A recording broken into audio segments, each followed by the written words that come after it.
Why is the shape of a used eraser and a pebble similar?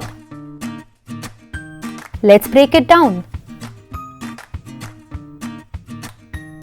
An irregular rock falls off a cliff, crashes over other rocks many times, and finally settles in lakes or at beaches as pebbles. When two objects come in contact with each other, friction takes place. Friction plays a major role in turning this irregular rock into a pebble. Let us understand one of these ways with the example of an eraser.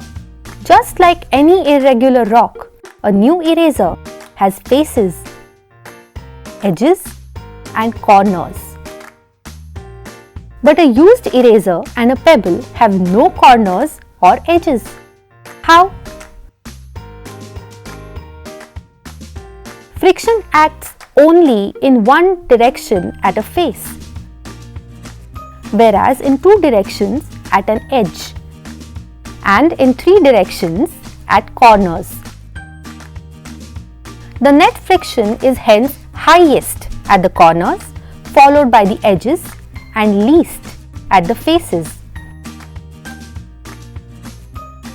This makes sharp edges and corners blunt. We find many such examples in our surroundings. Let's look around and find objects whose corners have turned blunt due to friction.